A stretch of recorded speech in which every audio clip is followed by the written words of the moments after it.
Yeah. So first off, I want to thank all the subscribers. Appreciate you guys for fucking with me. Thank you. And it's Saturday, so I want to keep it light. So I'm gonna do my opinion of Phil Leotardo from The Sopranos. So before I, get any further, I had to put this. I didn't put it the last couple times, so definitely spoiler alert. So Phil to me was a very interesting character. All right. So the thing with Phil that was crazy is he had got busted in the 80s, came out in the 2000s. I think it was 2004. And right away he started bumping heads with Tony, owed him fed or money and shit, right? So they started bumping heads. When I first saw Phil, like when he first started coming around, I was like, this was kind of a chump, cause Tony basically punked him. You know what I mean? And I'm not sure if Phil ever says how long he did. Nah, just fucking around. That fool's always saying he did like 20 years in the can and all kinds of shit, right? So yeah, so Tony kind of punks him, fucks up his car and shit. But you could see that Phil is the kind of guy that's gonna make shit difficult. So he, racks up the prices for the car that they wrecked and shit. Like he just tries to get the most out of everything that he's involved with and shit. So there ends up being a war, right? So Carmine, who's the boss of the family in New York, he ends up passing away, and there's two factions. There's little Carmine, which has like Angelo and other cats behind them, like older cats. They want to use them. You know what I mean? So they don't want to work, but they want all the benefits of being like the top dogs and shit. So you got all those cats that are like semi-retired, backing little Carmine. Then you got Johnny Sack, who's also an interesting character.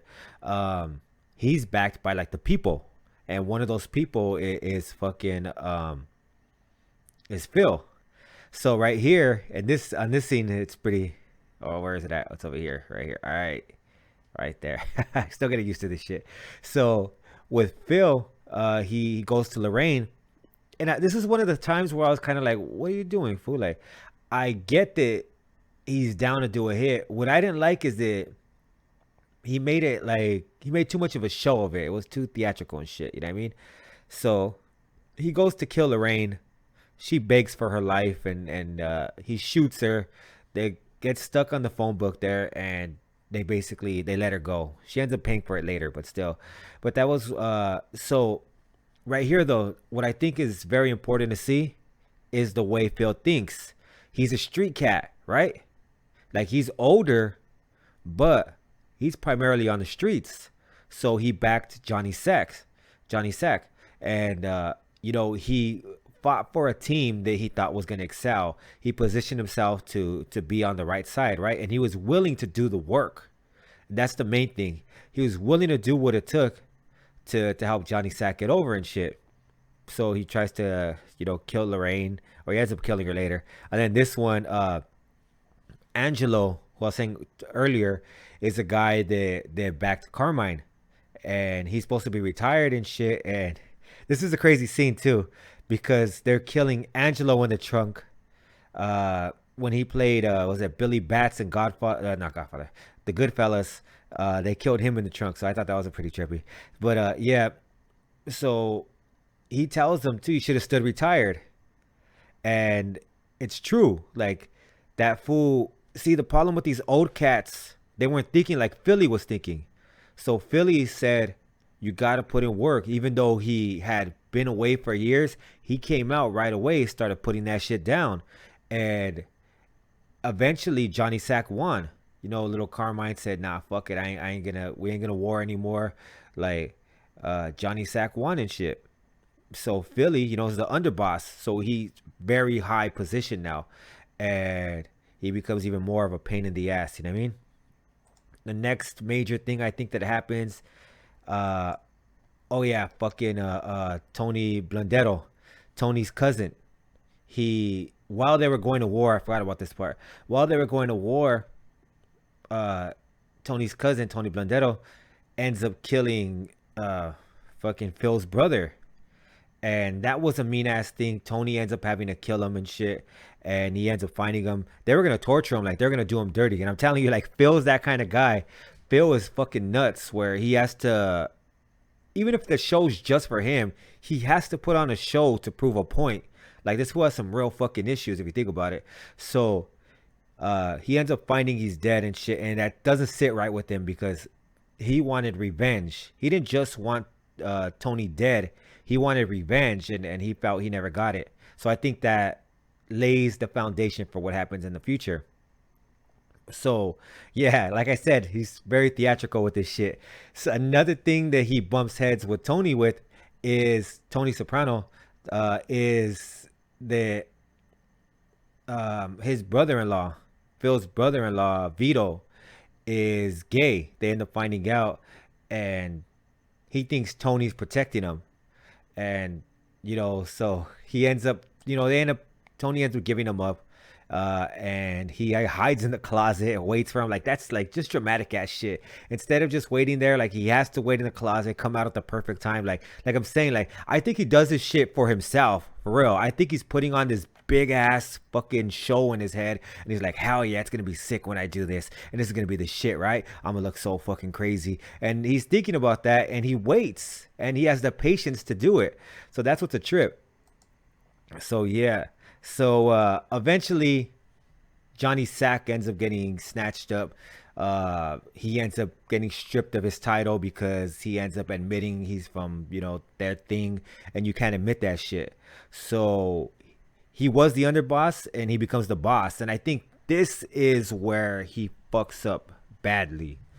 I think he was better as underboss because he's out of control. He holds vendettas, and he doesn't think logically a lot of the times. He thinks too much like a street cat. When you're the head guy, you have to have a combination of both. You know what I mean? You have to have a combination of street smarts and business. So you have to know when to make a business decision and when to make a street decision. Street decision should be the last option. But see, this is the thing about Phil. He's too much of a street cat. He was making those decisions way too much. Way too much. And this is when he becomes. So watch out for this guy right. Where am I at? Ah, fuck it. Butch, the guy to his left. Watch out. Or the guy he's sitting next to. He's a fucking snake. But what's crazy because he like pumps him up a lot. He's one of those cats like, man, fuck that shit. You got this shit, G. Don't even, you know what I mean? And Phil eats that shit up. So yeah, it's a trip. So he becomes boss of the family. And he ends up getting into another financial dispute with Tony. He doesn't want to play nice. At this point, he's like, fuck Tony. He has too much history with this fool. Like I said, he's not making a business decision. He's letting his emotions and street mentality get in the way of making money. They could have, honestly, this was just a little ass dispute that got blown like out of proportion and shit, right? So they start going to war. And this motherfucker is killing off Tony's team. They kill Bobby, Silvio. Like, they're just going at it, right? Like, and Tony's getting shitted on, low key. Like, that fool's getting shitted on. Like, he ain't coming back strong like that. But like when Tony's at a position of weakness, at his weakest, he could have reached out, right? But nah, he wants to finish Tony off. He doesn't take the Sopranos and the New Jersey crew seriously. He always says they're a glorified crew. So because of that, he thinks he could easily just take them all out and isn't thinking business-wise. He's just thinking on the streets. And I think this moment right here is huge undoing. So like I said, Tony is at his weakest. And they're saying maybe we should reach out to him, right? Like they can't find him. Nobody's earning. And that's the main thing. Nobody is making money. People are dying. Like you don't want that. You want shit to be stable. Shit's chaotic right now, right? And where is he at? He's behind a fucking phone giving orders. Nobody wants that shit. This fool Butch is out here freezing his fucking ass off. And Phil's over here like, yeah, do this, do that. Like, we're going to have a talk and this and that. Like, man, fuck you. So I think that's where he fucked up the most. Because before, he put in the work. He led by example. He showed fools he was willing to do it. But this is war now. Like, it's war again. So it's like, you can't sit too comfortably while everybody else is suffering. And see, that's the thing. That was the difference between Johnny Sack. Johnny Sack still had, the people were still earning. It wasn't getting in the way of their money, right? If anything, when they started killing these fools off, they started having more money. But in this case, they weren't earning. People were just hiding and shit, and it was fucked up. So he fucked up by hiding, like, on top of the hill, if you will. You know what I mean? Like he shouldn't have did that. He should have reached out to Tony when Tony was at his weakest position, and Tony would have been forced to take anything. When Phil had the position of strength, but instead, nah, he alienated himself from his team like a jackass. And what happens next is, his boy Butch, the one that was pumping him up, was just like, because Butch even told him, like, we'll go to war. Like, they try to talk Phil out of it. I forgot who it was to try to talk him out of it, but Butch was like, nah, fuck that. We'll take care of these fools, right? But when Butch came to his senses, like, you know what? Fuck it. We did our damage. Let's reach out. Phil was like, nah, fuck that shit. We ain't going to do that. And what happens, little Carmine actually ends up being, if you think about it, he ends up being one of the smarter ones because he survived Johnny Sack and Phil Leotardo. So he just waited out his time to become the main guy, which is a trip because everybody was like, he's just a puppet. But at the end of the day, he was just getting his, absorbing the knowledge, you know what I mean? Soaking that shit in. And right here, Butch is like, fuck it. I'm not going to tell you where Phil is, but let him go, right? So, yeah, that was a trip right there. So Tony ends up finding where Phil is, and that's how he ends up, like his own pride, his own ego, and his unwillingness to see beyond what he knew is what brought him down. And I think he should have really studied how how Johnny Sack ran the business. Instead of thinking he knew it all, he should have really seen how it was he ran the family. But instead, he thought he knew it all and made a crucial error when when it came time to war and shit was chaotic.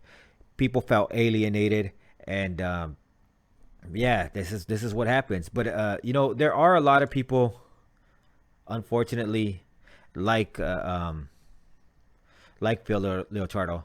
There are a lot of people like that when shit gets, when they, they're not real leaders. Like, they're down ass homies. They're cool as fuck. They're down, they'll do with the straight killers and shit, but they're not real leaders. A real leader knows when to act. A real leader knows when to make sacrifices. I think that's the main thing that he didn't know how to do. He didn't know how to make a sacrifice. He was always like, it's me. It's about me. It's about me. This is what I want. Like a dictator. That's not what makes a leader. You know what I mean? And he fucked up. He wanted to be the head of the family. He ended up becoming the head of the family, but didn't know how to act responsibly. You know what I mean? And that's what I think about him. I think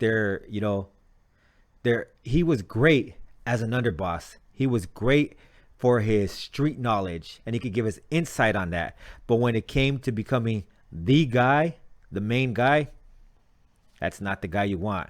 You want somebody who's intelligent. You want somebody who will think rationally. And unfortunately for Phil, his inability to do so cost him his life. And yeah, that's all I got to say about that. And I'm out. Peace.